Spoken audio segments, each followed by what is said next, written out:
And we're live. Hello and welcome to the News Minute. I'm coming to you live with a broadcast regarding what seems to be the temporary exit of VK Sashikala from Tamil Nadu politics. On February 8, VK Sashikala arrived with pomp and splendor in Chennai after a road trip that lasted 24 hours from Bengaluru. She was surrounded by supporters at every stop and she made it quite clear that she was planning to take a serious plunge into politics this time around. But less than a month later this week, she announced that she will be stepping away from the political spotlight. She further urged her supporters to ensure the defeat of the DMK. I have with me today senior journalists and political analysts T. Veeraraghav and Radhakrishnan. My first question to the both of you is, were you shocked or let's say even surprised by her sudden decision to withdraw from politics? RK, you want to take it? Yeah, I mean, see, the choices before Sashikala was limited.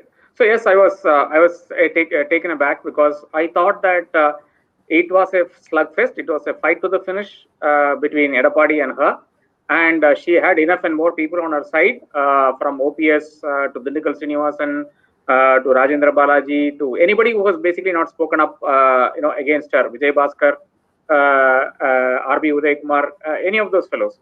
Who are ministers, who are important people in the AIDMK setup.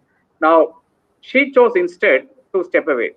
Now, it makes sense looking at it after she took that step because, number one, if she is going to stay on this battle and it leads to a loss of the AIDMK, which I think is a certainty in this election, then it will mean that she has to take part of the blame for the defeat of AIDMK. And it's very easy for BJP-backed combined, such as EPS, OPS, to make the stick that Sashikala is responsible for the defeat of the party.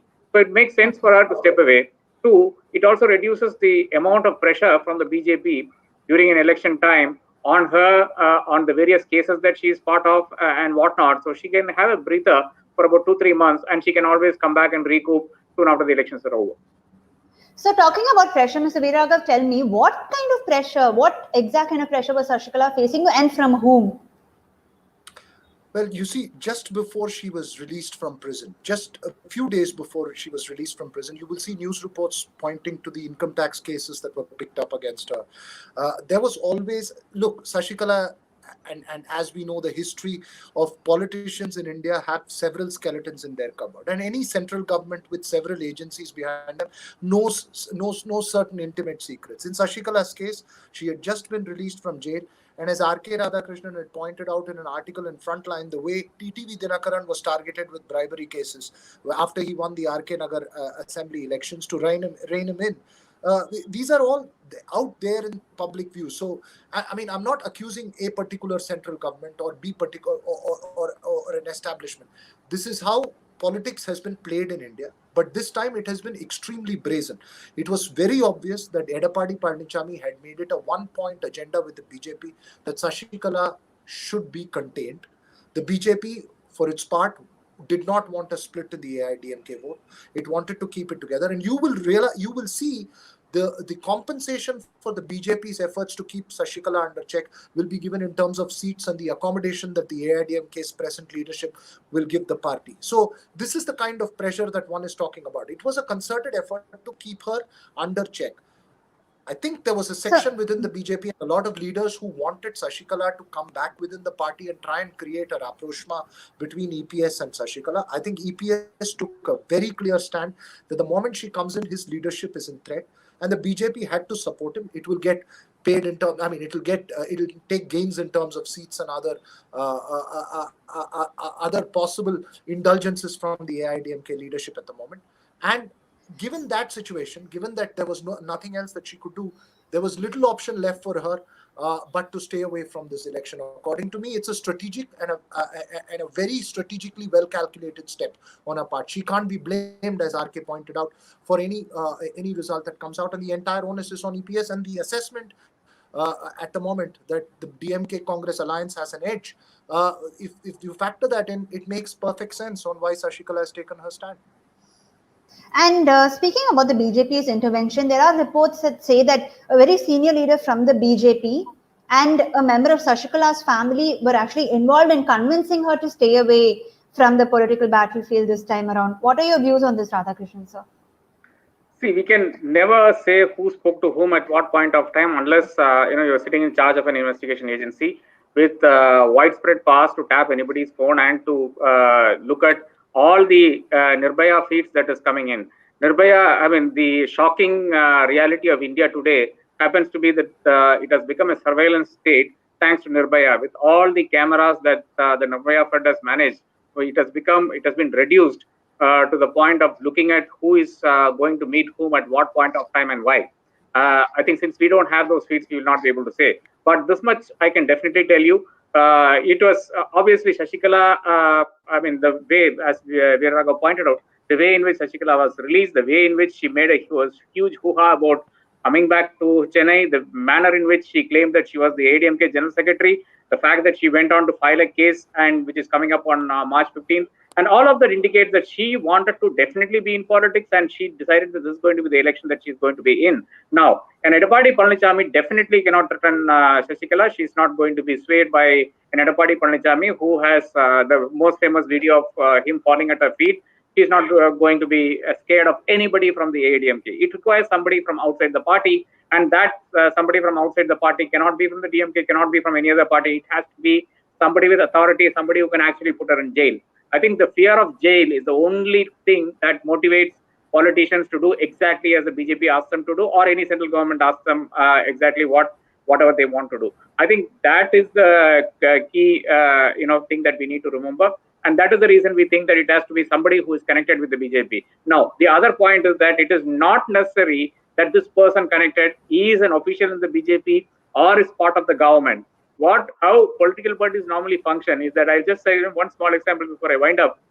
Ahead of the 2016, 2019 elections, when the seat sharing talks were on between the BJP and the ADMK, it did not happen through political channels. It happened through two businessmen, one based in Chennai and one based in Bangalore, who incidentally have the same names, one connected to the BJP, the other connected to the ADMK. So it can be any one of these channels which is used. It is not necessarily always a politician or a government official who comes to threaten you. And an important question considering that the elections are coming up. So the way the AIADMK perceives Sashikala, there was this rampant fear amongst the people that we spoke to who believe that she will draw the Devar votes in South Tamil Nadu. So between the both of you, what do you think? What do you think the caste implications of her decision will be? What happens now to that vote bank? Veeraraghav, sir? If Edapadi Palanichami comes back to power, if Edapadi Palanichami wins this election and comes back to power, it is a lifetime in retirement for Sashikala and everybody else in the AIDMK. So a politician looks at their motive. So when you see what would Sashikala's aim be, it would be definitely a defeated AIDMK. There is an O. Paneerselvam who is also a representative of the Tevar caste. Edapadi Palanichami has his Gounder caste base. But I think beyond these caste compulsions, there will be grassroots work that the TTV Dinakar and Sashikala faction will do. There are loyalists, Sashikala loyalists, TTV loyalists within the party as well.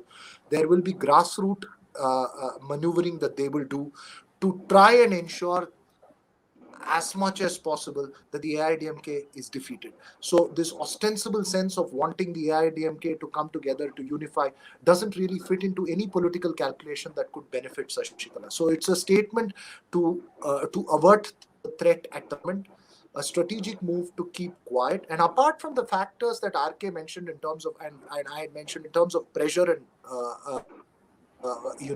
of cases and the fear of going to jail, I think it's also important to recognize that at the moment, the outlook and several opinion polls seem to suggest a DMK Congress edge. So why waste all her resources fighting an Edapadi Palanichami who is at his strongest by the BJP at the moment? I think it's a calculated retreat to stay back and see the results and fight for a defeated AIDMK.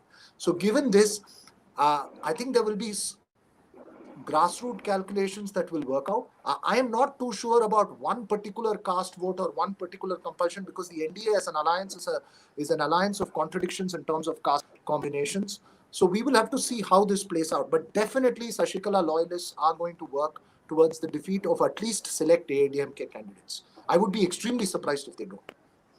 And I have to ask both of you, like, in your opinions, Was Sashikala really the threat that she was kind of made up to be as far as these elections were concerned? Given that DMK and Congress are already, the DMK alliance is supposed to have an edge already, would Sashikala have had that much of an effect on the elections that are to happen? So this is connected to your last question. It is not Shashikala. It is a threat posed by the community itself with her caste group, Yeah. the Tevas. Now the Tevas have been in power in Tamil Nadu for over 40 years, regardless of whichever government is in power. You can see that in parliament, in the people who hold eminent positions in parliament from the DMK or the ADMK, and you will see the exact same thing in the state. Now it is them that will decide which way the election needs to go. It's not a grouping where there is one leader. There are multiple leaders in that, but they're all driven by the fact that they belong to the caste which has run Tamil Nadu forever. It is not limited to one political combine. It is they are fairly represented in across political parties, barring the caste grouping, caste-based political parties like the PMK or the Dalit parties and whatnot. So it is not actually Shashikala's wishes that will matter at the end of the day. Today, because of the fact that she doesn't have the strength of a party behind her, she will have to necessarily rely on the community, on the caste, angle completely. So, given that being the fact, what we will see is that Shashikala trying to negotiate her space within that caste angle and trying to cater to what that particular caste grouping wants.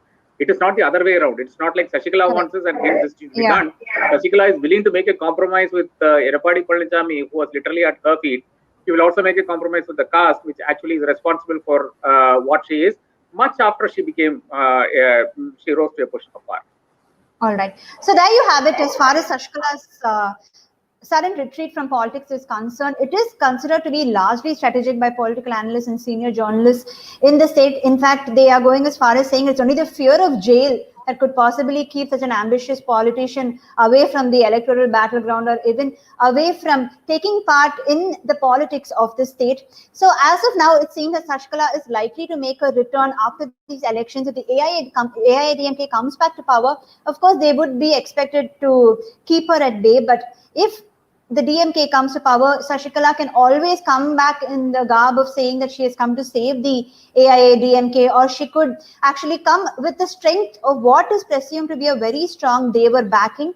So for now, this is Priyanka Tirumurthy reporting from Chennai. We'll keep coming back to you with the latest updates as far as the election is concerned. Thank you so much, Mr. Radhakrishnan. And Mr. Veeraraghav, unfortunately, I think his connectivity didn't let him allow him to stay back with us. So for now, signing off, this is the News Minute.